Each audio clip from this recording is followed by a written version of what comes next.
So good morning, everybody. My name is Mark Hall. I am the Chief of Critical Care Medicine at Nationwide Children's Hospital.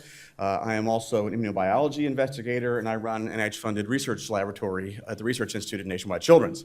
I'm here today to talk about a couple of things. After this talk, we're going to talk about some science-specific stuff, some advice about how to structure your approach to grant submission with a focus on K awards and junior faculty awards. But for right now, I want to start at the beginning. The beginning of this process is figuring out who's going to help you be successful. You heard the word, or the phrase, team science a few minutes ago.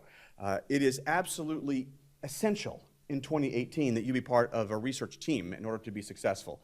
That's at the F level, the K level, the R level, and above. This is no longer an individual sport. As a junior faculty member or an older faculty member, one always needs mentorship. And that's particularly important at the K level. And we're going to talk a little about strategies for being successful as a mentee. Now, I got to give props to my partner, Jennifer Mashinsky, over at Nationwide, who originated this talk. It's been modified for you, of course. But we're going to talk about goals of mentorship so that you can think about selecting a mentor, for those of you who have not yet done so. We're going to understand roles and responsibilities of the mentee in a successful mentor-mentee relationship. One of the mantras that I will repeat over and over again is that the mentor-mentee relationship is driven by the mentee. And we're going to figure out how to do that successfully. We're going to talk about ways to evaluate that relationship and perhaps improve it. And this is an early commercial for this book. It is the Mentee's Guide, Making Mentorship Work for You. I have no relationship with this book whatsoever, but I find it to be an excellent resource for managing your mentor. And that'll come up again towards the end in case you want to write it down. So I used to be a fellow. I used to be a junior faculty member. I'm a former K Award holder. And so I know a little bit about being mentored. So my fellow mentor was a guy named Joe Carcillo, who is a very well-established pediatric intensivist in Pittsburgh where I trained. I didn't just have a research mentor. My favorite clinical mentor is a guy named Dick Orr. He and I still keep in touch. These are relationships that, if nurtured, can last you your career. Many of you know this guy. This is Mark Wiewers. He's an adult pulmonary critical care doc here at OSU. He was my mentor upon my arrival here at Ohio State and Nationwide Children's. I spent 5 years in his lab getting my chops built for an independent scientific career. My first division chief here was a mentor. My center director was a mentor. My CMO is a mentor. My department chair is a mentor. You don't lose mentors throughout your career. You gain them. And you may have multiple mentors that target multiple aspects of your career. It's normal to grow and develop as a mentee. And it's interesting, as I put this slide together for this talk, I realized I could use a little diversity in my mentorship tree.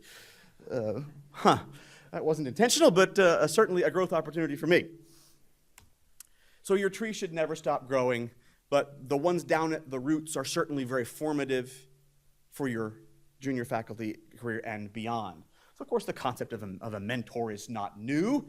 It dates till the dawn of humanity. It's someone who's going to help you. This is an experienced and trusted advisor, a wise and trusted counselor, a counselor or guide.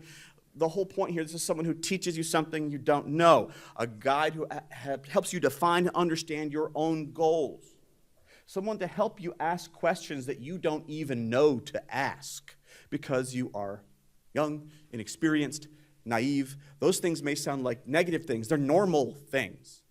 All of us, as we grow and develop, enter a period of naivete. I like to, every 5 years or so, move my career in a direction that it hasn't been before, and I become the village idiot again. So about every 5 years, I drop to the bottom of the food chain, and I work my way up again, and I find that's the best way for me to grow. And to do that, I need a mentor. Now, there are lots of ways to help someone. Classically, the definition of a mentor is someone who has a long-term relationship with you. It's not necessarily time-limited. They help you see the big picture and steer your overall development. That's importantly different from a coach who's there to teach you a specific thing, to teach you a technique in the laboratory, a technique in the statistical world, to help you navigate certain aspects of your career. And that's typically a time-limited interaction. Once you learn that thing, you move on to something else. And that's yet different from a sponsor. This is a person who may know nothing about your science, about your job, but likes your field and wants to help you and helps open doors in the either financial or political or academic community for you. In academics, it's sometimes hard to find individual people to do those things, and sometimes your scientific mentor may play a role in teaching you how to do assays and teaching you how to navigate and advocate for you. So it's in our world, often one person does more than one of these jobs. So how do you find them? Well, it starts with soul searching on your part. What do you hope to gain from the mentorship relationship? What are you trying to learn? And start with your career goals. What do you need to reach those goals? I need to learn how to perform these assays. I need to learn how to write grants. I need to learn how to think and approach certain problems. I need to learn how to navigate the political environment at my institution or at the NIH or elsewhere. So this all starts with you. How do you learn best? How do you interact with people the best? There's a bunch of people in this room, and I guarantee you every one of you interacts with the world differently. And your mentor is the same way. A whole room full of mentors will interact with the world differently. And so it's really important for you to find someone who syncs with you, and that starts with your own soul searching. We'll talk about some examples of that later. And you can then begin identifying potential mentors. Does this person have a skill set I want to learn? That's the obvious bit, right? I want to be like them. I want to do the kinds of things they are doing. That's kind of the easy part. Does their life path fit with my career life aspirations? So if I'm looking for potential mentors and I see a person who's very successful, has all of the academic credentials that I want, but I realize that they travel 22 days out of the month, they are twice divorced and have challenges in their personal life as a result of their commitment to work. Well, maybe I want to adopt a slightly different path than that. Or if those aspects of my life are less important, maybe I do want to do what they're doing because they've been very successful doing it. So you have to think not about that person's career, but about their life, and does it fit what you want your life to look like? Do they have a track record of mentorship? Being a really good scientist or a really good clinician does not mean you can teach other people how to do it. Right? So look at people's track record. So I am a mentor for 2 active K Awards. And I have to, when submitting K Award applications as the mentor, provide a table of all the people I've mentored and the success that those people have had as a result of that mentorship. So I have that table to share with people who might solicit my mentorship. I would hope that mentors that you look for, at least on the science side, would have something similar to share with you. Say, yes, I've done this before. My mentees have been successful. This one's important. We'll talk about some examples of how this can go wrong. You need to find someone whose communication style matches yours. If you're an independent person, a remote learner who doesn't need a lot of interpersonal interaction, you'll be fine with a person who communicates primarily by email, who travels 22 days a month. If you're a person who needs in-person, direct, frequent communication, you're going to do poorly with that mentor, even though they might be a superb scientist and even a superb teacher. Same thing. So do I like working in the same style as this person I'm considering as a mentor? Okay? Now, if you tell me that you're a week out from an abstract deadline, I'm going to tell you, that's forever. Why are you even worried about this today? Talk to me in 3 days, 4 days. That's plenty of time. That might make your head explode. So I'm a person that functions really, really well on short time frames with tight deadlines. Right? I do great with that. If I have a mentee that needs something in their hand a week or 2 weeks or a month before it's due, it's not going to go well. Okay? And I've had relationships like that where we've had to sort of come together on our expectations for the way we work. I don't mind having a reasonably normal work day for a few days and then killing it until after midnight to get something done and then moving on to something else. If you're not that person, then you might not like working with me. So you need to have those conversations. Do I like the person? Right? So if you have, again, a role model on the science side who is extremely accomplished, a superb manager, who is very, very like you in their work style, but they're a jerk, they're impolite, they're rude, inconsiderate, then that's not somebody you want to hitch your wagon to, even if they are really successful from an objective perspective, because odds are they're going to drive you nuts. You're going to hate working with them or for them. And this is an important one that requires soul searching not only on your part, but on the mentor's part. That is, do they have the bandwidth? I will tell you, I am currently bandwidth challenged, and I have put out the no vacancy sign on my mentorship door. All right? I am turning down requests for mentorship right now, not because I'm not a nice guy, but because I don't have time to do it. And if I say yes to you, it means I'm going to give you poor service, and I'm going to give everybody else I've already agreed to mentor poor service. And so this is a little bit of a catch-22, because the people that you want for your mentors are the really successful people who know how to do it. And you know what happens to successful people? They get really busy. And people ask them to do things, and they ask them to do increasingly attractive things. And so you have to have a real heart-to-heart with your mentor about, do you have time to do this? And that gets back into your learning style and your communication style. Are you going to be able to meet with me weekly? No? Okay. Are you going to be able to meet with me twice a month and really, really make it? No? Maybe this might not work. Right? And be able to walk away if it looks like their bandwidth doesn't match your needs. So, how do you find these folks? Well, of course, you talk to people.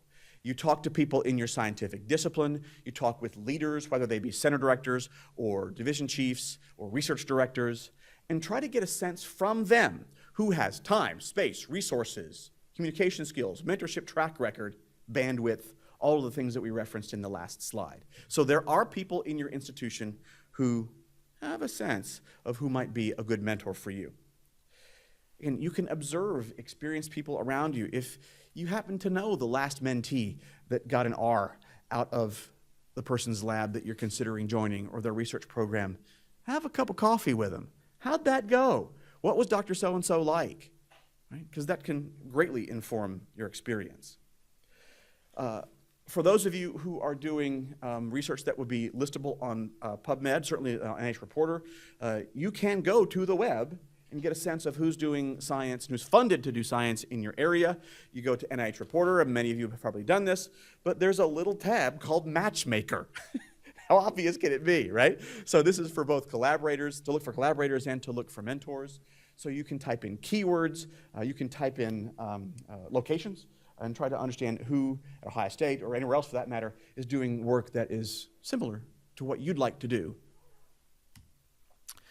Now, for Nationwide Children's, there is a website that facilitates mentor matching. Now, again, I got to reiterate, this is a very science-focused meeting and probably a very science-focused audience. But you can have mentorship in clinical spheres. You can have mentorship in the work-life balance part of your career. So you can have lots of different mentors. And at Nationwide, we have a match.com for junior faculty and senior faculty to get together and to share their experiences. I'm not sure if Ohio State has a similar animal. Does anyone have any experience with that? Anybody? Well, there is the FAME program in the College of Medicine that's helpful. In fact, there'll be a link to that, and I can put a link to this too on the resource page for this program. And I'm not as familiar with other colleges and what they might have, though. Excellent. So, the FAME program certainly is devoted to faculty development, but I guess the M likely stands for mentorship, doesn't it? So that's a great place to look as well. So, I mentioned in an earlier slide that the mentor may be your coach, may be your sponsor, it might also be your boss, okay? Because in academic medicine, your pool of mentors, particularly around a very specific niche interest, may be relatively small at any given institution. It might be that your best mentor for your science is also your division chief or your department chair more likely division chief, or center director, right? So it's possible that a person who's evaluating you across multiple domains of your practice is also your primary mentor, and that can create confusion and it can create conflict. If your boss is the best person to be your mentor and they're good at it and they have a track record and all of those other questions I asked in an earlier slide line up, it's okay for them to be your mentor, but you need to have clear roles and responsibilities that you articulate at the outset of that relationship. You need to respect boundaries. For example, if you get together to talk about your clinical productivity and you say, yeah, I'll do that later, I want to talk about AIM 2. That's not cool, right? Your boss is going to try to have a conversation with you about some other domain of your relationship. You need to respect that boundary and allow those things to coexist. Understand that you are not the chosen one in the division if your mentor is your division chief. Other people need to have access to the same resources and a reasonably equivalent fraction of the person's time than you do. So you have to be aware of that. If you have conflict in one part of your relationship, it's really hard to not let that spill over into other parts of your relationship. This is the biggest pitfall of having your boss as your mentor. So you got to talk about it. You got to have open lines of communication, resolve conflict early and objectively, and use other people in your mentorship world to vent to and to gain outside advice on how to handle problems. So it can be really challenging not to poison the well if you have that relationship with your boss. I referred to team mentorship earlier. It's absolutely true. You have multiple people advising about different parts of your career, and you have multiple people offering multiple perspectives on how to be successful because there's largely falsehood to the concept of there's only one way to do it, right? Usually multiple ways to do it. And if you choose your mentorship team wisely, you have people who have been successful, and they might give you different views on how to be successful. That's great if it works that way. It's not so great if they all give you opposing pieces of advice. One person is telling you to do this, one person is telling you to do something completely different that your primary mentor told you objectively not to do. So just be wary of being pulled in different directions. You need to have one person be your primary mentor. And unless there's disaster, that person wins. Right? So that person, as a successful mentor, should know how to take multiple disparate opinions, weigh them, evaluate them, and provide counsel. You need to make sure that that entire mentorship team meets periodically. If you're applying for a K award, again, I'm throwing that out. We'll talk more about Ks in the next hour. But if you're applying for a K award, you will need to have a research advisory committee embedded into your application. And that committee it typically has 3, 4, 5 people on it. And that committee is carefully constructed to provide mentorship in specific domains of your career development. And you need to talk about what that committee will do, how often it will meet, how it will meet. Now, we haven't talked about it yet, but mentors don't have to be at Ohio State, right? Mentors can be at Nationwide, they can be at Harvard, they can be at Stanford, right? You can have external mentors on your mentorship team. As a person who reviews K awards for the NIH, I can tell you your primary mentor should be at your institution. Right? You need to be able to walk down the hall and have a conversation, a drop-in with your primary mentor. If your primary mentor is in Stanford, it's hard to do that. Right? But if you have a collaborator, a research advisor who is at Stanford, the only hard part is making the time zone match up for your Skype meetings. So in 2018, that's pretty easy. So again, make sure that your entire team meets. Doesn't have to be in person, but you can have virtual meetings by a webinar. We've talked about this concept of a distant mentor. National organizations are a great place to find mentorship. So if you are at a national meeting, we'll talk about this in a moment, but if you're at a national meeting, you should have your eyes and ears out for people whose science similar to yours, who've been successful. Chat them up at the poster session, chat them up at the cocktail party, and try to understand their availability and their suitability to be a part of your mentorship team, even if they're not at your institution. So have that elevator speech ready. Right? So it may seem a little bit silly at this stage in your career to be thinking about your elevator speech, but you better have one, you better have it practiced, and it better get better as you age. Right? So you will have the opportunity to interact with leaders in your fields at national and international meetings throughout your career. You'll be much more impactful in your career if you can engage the national and international research community, and it starts with a conversation. It starts with shaking somebody's hand, looking them in the eye, and imparting enthusiasm about your science in 2 minutes. Make them want to hear more about what you do through the way you communicate it. So practice that. So put that best foot forward, make them want to learn more about you. And we talked about this. Your primary research mentor should be local. So let's say you pick the person. He or she has been selected, and you're embarking upon that relationship with them. It is up to you to determine when and how, or I should say how, that relationship is successful. So you'd like to think that you're the only thing in that person's head. You are the most important thing on the planet, and they are thinking about nothing but you, and that is so not true. You are a focus of theirs, there's no doubt. And if they're a good mentor, they understand what your needs are, you've had a good conversation about what your needs are, they've agreed to play that role in your life. But you have to understand that you have a little box in their life, and you need to be wary of the other boxes that compete with you. So what does it mean to be mentee-driven? So let's talk about some examples. So John's a junior faculty member in an academic medical center, and Matt is the senior faculty member who has said, yeah, I'll mentor you.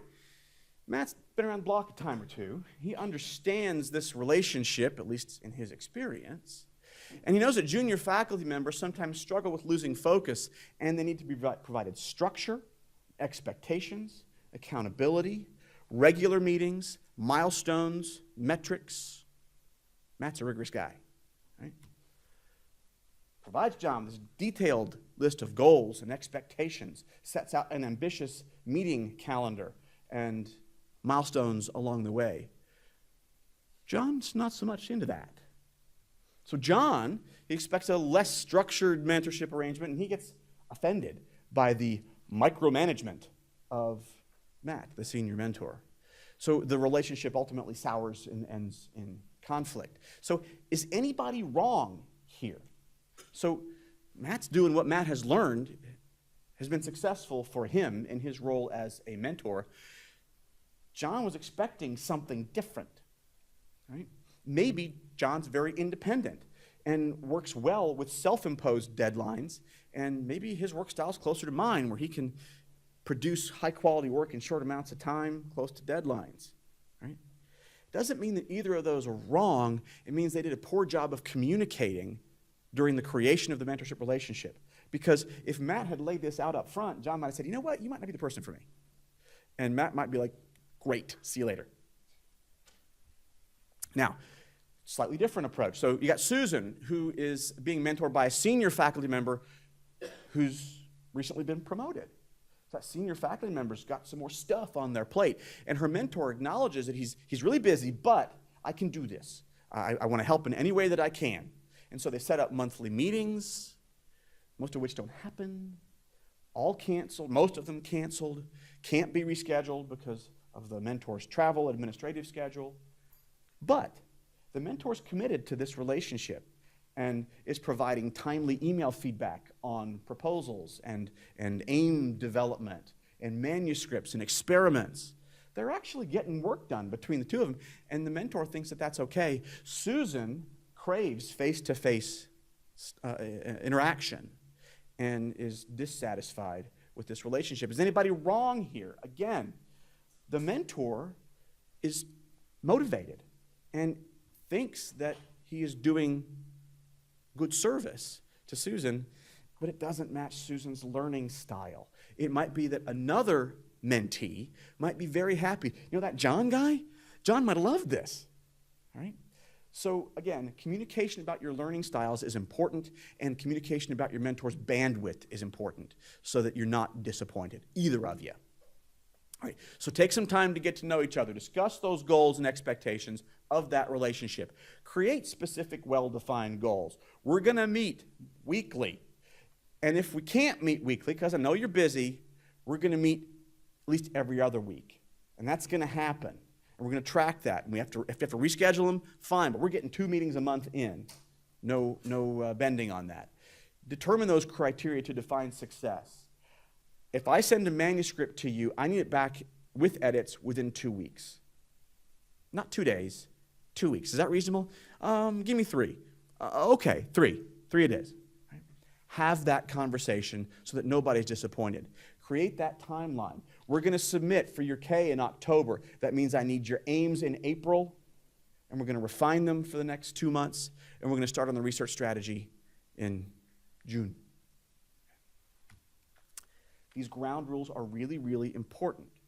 And as your life changes, as your mentor's life changes, it's okay for the ground rules to change, but you both have to talk about it, both have to agree on it. And then again, deciding the frequency of meetings and frequency of evaluation. You are the mentee. You are being evaluated.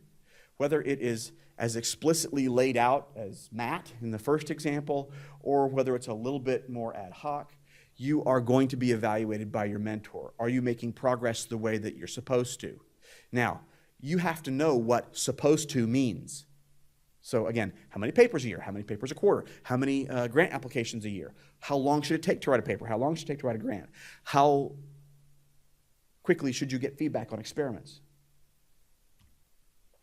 So Claire's working on a manuscript with her mentor. She and that mentor meet regularly to discuss the project, but 6 months later, the manuscript is still sort of in version 27.0 with no submission date in sight.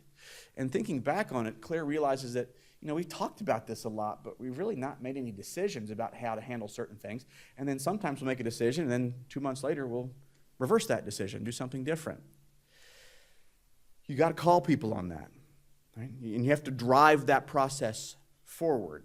So Claire was passive and needs to be an active participant in saying, all right, we need to get this done with a deadline to submit by this date, move it forward. So you run these meetings. You schedule the meetings. Now, that can be challenging the more senior your mentor is to get on their calendar. But you need to be really, really nice to their admin. Right? I am so not joking. All right? So know their admin. Know their work style. Be nice to them. Be polite to them. Yes, ma'am. Yes, sir. How can I help? Right? They are above you on the food chain. Right? So treat them like it. Right? During the meeting itself, you run it. Your mentor's not going to run the meeting. They're going to, what can I do for you? Right? You run the meeting. You create the agenda. You send the agenda out ahead of time. Reasonable agenda. 8 bullet points, probably not. Right? 1 hour meeting, 3, 4 bullet points. Get through it. Be done with it. Goal-oriented agenda.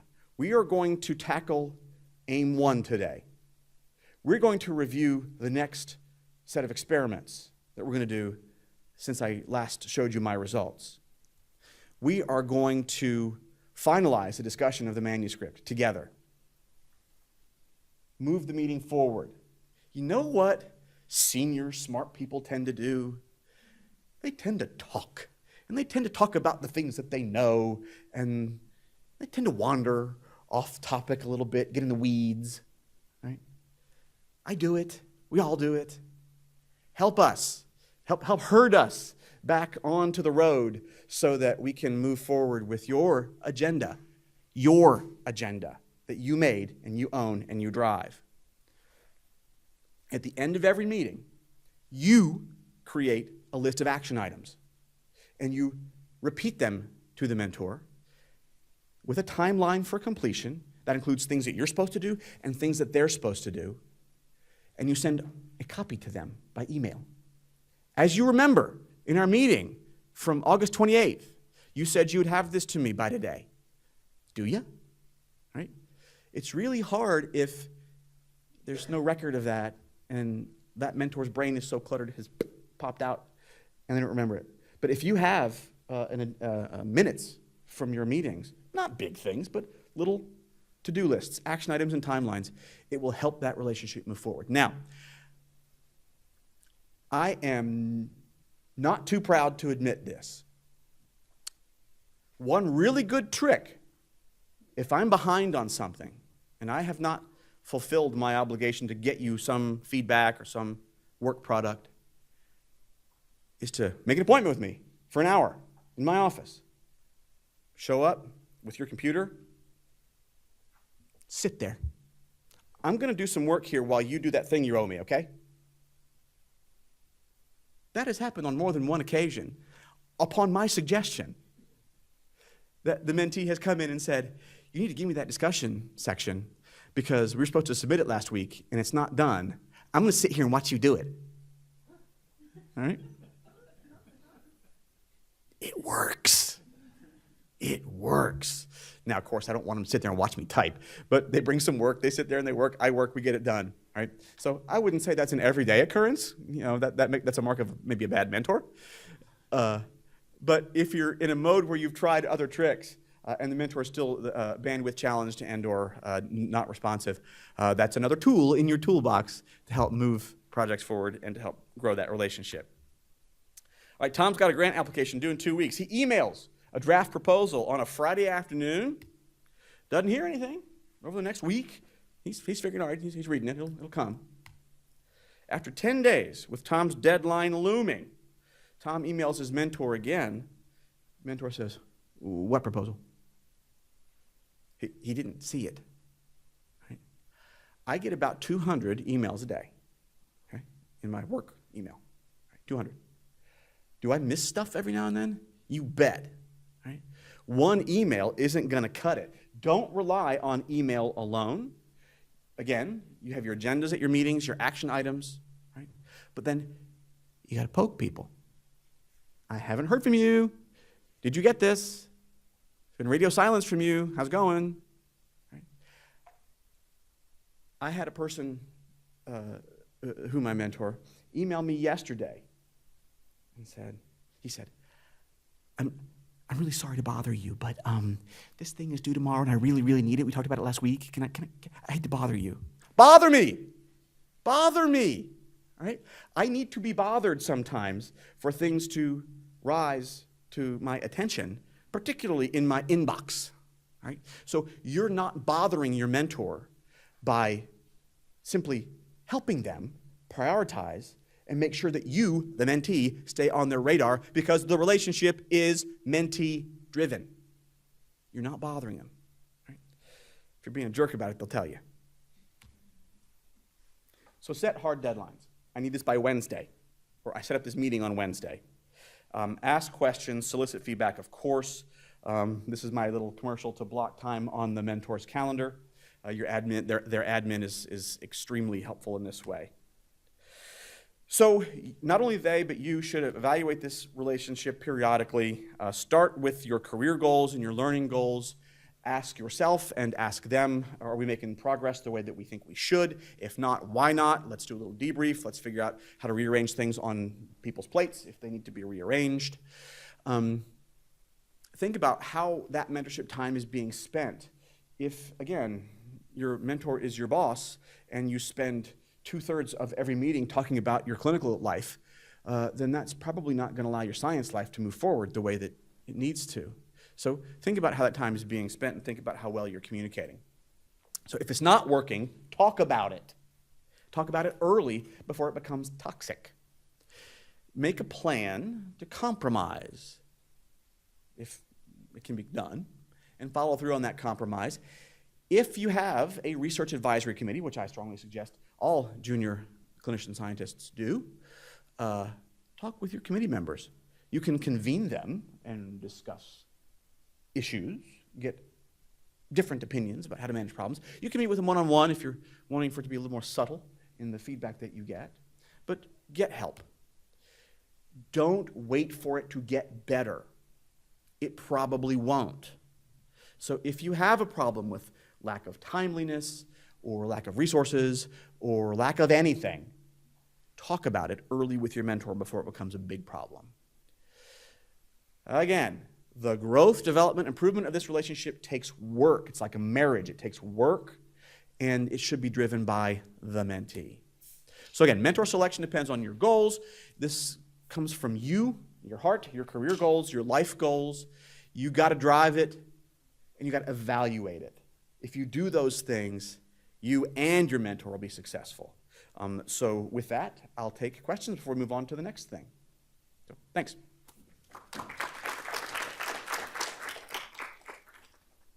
Yes, ma'am. Ah, excellent.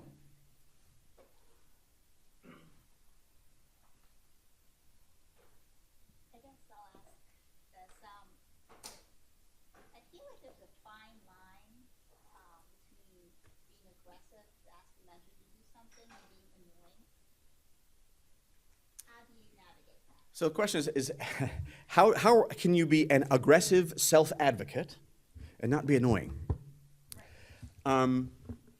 Well, I will tell you, I would much rather a person err on the side of being too aggressive than not, because you'll fall off of my radar if you're a wallflower or a quiet person.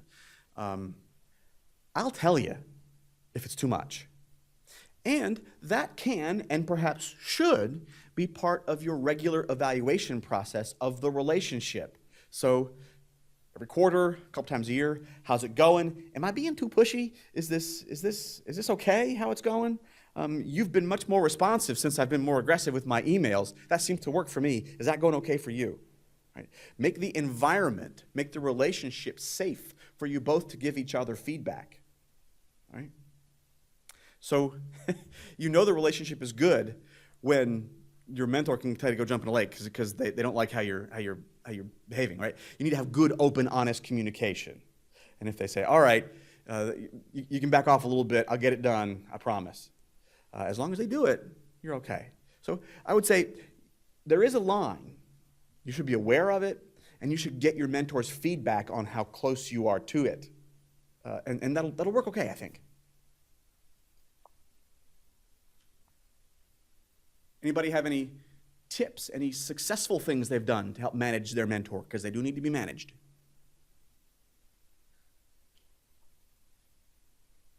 Everybody's great. Yes? Yeah, some of the things, sorry, this is loud. I have usually a very soft voice, but some of the things that I've actually learned some of these things, unfortunately, along the way in my fellowship. And my mentor needed a lot of pushing. And I'm not a person who's generally assertive, like as a personality trait, but it's something I've learned over the years. And so I think it's very hard, like some people have mentioned, to be, especially if it's not in your nature, to be more assertive and reminding you kind of, at least for me, I was the one who's like, oh, I've told them once, they should remember, but really they've got a ton of other stuff going on, and they don't. And so I think it's really trying to understand the expectations and then evaluate to say, hey, am I being too pushy? And I learned that sometimes the hard way, but my mentor was like, hey, remind me, it's okay, I'll get So back to you. since you're being forthcoming, how did you learn it the hard way? So in my 3 years of fellowship, the first year I think I was very passive. So we had weekly meetings. I maybe made a list of things to do, probably too many, and then I'd say, hey, when can you get this back to me? She said, oh, give me a couple weeks. A couple weeks sort of gone by, I would not have sent a reminder, and then I'm like, well, this didn't happen. Oh yeah, okay, I'll get it back to you. Again, she's got many other things going on, and so I felt very defeated because I was like, well, why is this person not responding to this? And then I think the other part of that relationship was I did not manage my mentors across the board, so I was trying to rely on one mentor to do everything, which I think is it's hard to spread the wealth a little bit because you kind of you like sometimes some person's thoughts or ideas or learning style, but it's really fruitful to try to get other people's opinions too, but it's sometimes hard to manage the balance between too many feedback and too little. So as I continue to gain and meet more people and mentors, then I think I try to spread the wealth a little bit and realizing that sometimes some of my needs were better filled by peer mentors, like reviewing smaller portions of manuscripts, grants, etc. Especially since my writing at the time was not as good. Probably still needs a lot of improvement, to be honest. But some of the grammatical things that my mentor was caught up with, and I needed her to take more time than to review my stuff. When I was offloading some of that to my peer mentors and say, hey, can you just review this for grammatic reasons? Can you just review how this sounds? I think that helped our relationship. So then when I sent stuff to my mentor, it was more well put together, better written, and then she could spend more focused or less time, and then also giving her smaller chunks. I think it just depends on what she expects, and I think it's having those conversations. So it sounds like your relationship evolved over time. Absolutely. Yeah. And so, again, that's really, really important to make sure that relationship is not static, but identifies problems and nips in the bud. And those are all great suggestions on how to navigate that. Well, I see we're at 9 o'clock, so I believe we should move on to the next thing, eh? You have any instructions for the group?